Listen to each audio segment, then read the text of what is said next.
Hello dear students, welcome to our channel educational goal. और आज के इस वीडियो में आपको जो अभ्यास टेस्ट पेपर मिले हैं कक्षा 8वीं के लिए, उसका गणित का जो सॉल्यूशन हम देखने वाले हैं। वीडियो के अंत तक बने रहिए। तो चलिए शुरुआत करते हैं पहले प्रश्न से। शुभम ने अपने कमरे की दीवार के, और उसके बाद यहाँ पर कुछ छपा नहीं है, मान लो यहाँ एक भाग पर पेंट किया ऐसा लिखा है। उसकी बहन माधवी ने उसकी सहायता की और उस दीवार का दूसरा भाग या आधा भाग पेंट किया। अभी दीवार का कितना भाग पेंट करने हेतु शेष है? अब आधा आधा मान लो दोनों ने किया होगा, तो कोई भी भाग शेष नहीं है। ठीक है, चूंकि यहाँ छपा नहीं है कुछ भी, इसलिए हम पहले वाले आंसर पर जा रहे हैं। फिर अगला है, आकाश ने 10 किलोग्राम सब्जी खरीदी, जिसमें से 3 किलोग्राम 500 ग्राम प्याज, 2 किलोग्राम 75 ग्राम टमाटर और शेष आलू है। तो आलू का वजन कितना है? तो देखिए बेटा, इसमें आप क्या करेंगे, ये जो प्याज है और ये जो टमाटर है, इन दोनों को जोड़ेंगे और जो भी वजन आएगा उसको 10 किलोग्राम से घटाना है।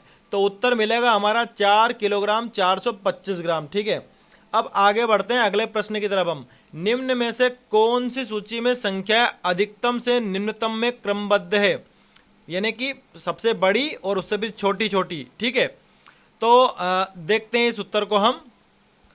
तो ये देखिए, सारी संख्याएं दशमलव में हैं। तो सबसे बड़ी, फिर उससे छोटी, फिर उससे छोटी और फिर सबसे छोटी।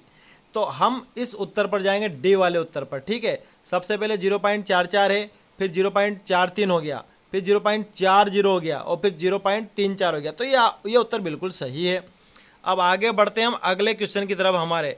ठीक है, ये देखिए प्रश्न नंबर 4। 60/8 मीटर तार के 2 टुकड़े किए जाते हैं। इसमें से एक टुकड़े की लंबाई 1/4 मीटर है, तो दूसरे टुकड़े की लंबाई कितनी होगी? तो देखिए, बड़ा ही सरल सवाल है, कुछ नहीं करना है। सबसे पहले 7/8 में से 1/4 को घटाना है, फिर उत्तर आएगा आपका 5/8। जब आप भिन्नों को घटाएंगे फिर 8 से भाग लगाएंगे 5 में, तो उत्तर मिलेगा आपको बी वाला। तो क्या उत्तर रहेगा सही हमारा? 0.625 मीटर। फिर आगे बढ़ते हैं अगले क्वेश्चन की ओर। देखिए अगला क्वेश्चन क्या है, एक किसान 8 मीटर भुजा की वर्गाकार क्यारी तैयार करता है। क्यारी में प्रति वर्ग मीटर 1 किलोग्राम खाद की आवश्यकता है। तो किसान को कितना खाद खरीदना चाहिए? तो देखिए वर्ग है और उसकी एक भुजा है 8। तो वर्ग का क्षेत्रफल क्या होता है? भुजा का वर्ग या भुजा का स्क्वायर। तो भुजा है हमारी 8, तो 8×8 = 64। अब 1 वर्ग किलोमीटर में 1 रुपया लग रहा है, तो 64 वर्ग किलोमीटर में 8 400 400 400। जी हाँ, याद कर लीजिए व्हाट्सअप नंबर, क्योंकि अब चाहे आपका मैथ्स का सवाल हो या फिजिक्स केमिस्ट्री बायोलॉजी का, आपके हर डाउट हर क्वेश्चन का मिलेगा तुरंत वीडियो सोल्यूशन, वो भी सीधा आपके व्हाट्सएप पर। बस अपने फोन में डाउट नट का 8 400 400 400 व्हाट्सएप नंबर सेव कर लीजिए और चैट ओपन कीजिए। फिर जो भी आपका डाउट है उस सवाल की आपको बस फोटो खींचनी है, उसे क्रॉप करना है और 5 सेकंड में आपको उसका वीडियो सोल्यूशन मिल जाएगा। क्लास 6 से 12, IIT JEE, NEET, CBSE boards और सभी स्टेट बोर्ड्स के बच्चों के लिए। तो देर किस बात की, अभी जाइए 8 400 400 400 पर अपना सवाल व्हाट्सएप कीजिए और अपने सभी डाउट्स को आउट कीजिए। लिंक डिस्क्रिप्शन में। 64 रुपया। ठीक है, यानी कि 64 किलोग्राम। तो इसका उत्तर हो जाएगा 64 किलोग्राम। ठीक है, फिर अगला प्रश्न है, एक आयताकार भूखंड का क्षेत्रफल 440 वर्ग मीटर है। यदि इसकी लंबाई 22 मीटर है तो इसका परिमाप कितना होगा? तो देखिए, परिमाप निकालने के लिए पहले तो हमें चौड़ाई चाहिए, तो हम इस 440 में लंबाई से भाग देंगे। ठीक है, तो उत्तर आएगा हमारा 20। अब हमारे पास लंबाई भी आ गई है और चौड़ाई भी आ गई है। ठीक है, अब हम निकाल सकते हैं इसका परिमाप।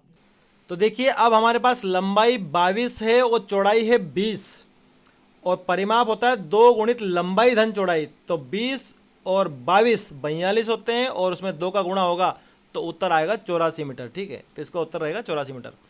फिर अगला है, एक आयत का परिमाप 130 सेंटीमीटर है। यदि आयत की चौड़ाई 30 सेंटीमीटर है तो आयत का क्षेत्रफल कितना होगा?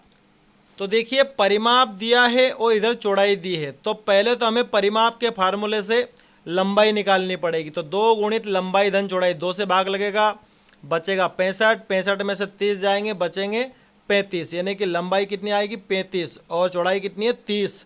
तो चौड़ाई गुणित लंबाई आप जानते हैं क्षेत्रफल होता है, तो उत्तर आएगा 1050 वर्ग सेंटीमीटर। ठीक है, अब अगला प्रश्न देखिए, चित्र में प्रदर्शित आकृति में छायांकित व अछायांकित भाग के क्षेत्रफल में कितना अंतर है।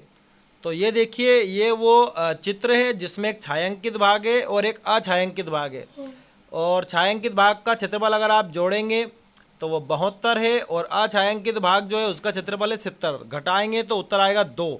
तो आप जाएंगे सी वाले पर। ठीक है, और क्षेत्रफल कैसे निकालोगे लंबाई गुणित चौड़ाई से, निकाल के देख लेना। ठीक है, और इसके बाद भी क्वेश्चन है। क्वेश्चन देखिए अब 9वां प्रश्न है कि स्कूल के हॉल की लंबाई 45 मीटर, चौड़ाई 30 मीटर है। हॉल की छत को सपोर्ट देने हेतु हॉल के बीच में खंभा बनाया गया जिसके आधार का क्षेत्रफल 1 वर्ग मीटर है। यदि टाइल्स लगाने का व्यय 680 रुपये प्रति वर्ग मीटर हो तो संपूर्ण हॉल में टाइल्स लगाने में कितना खर्च आएगा।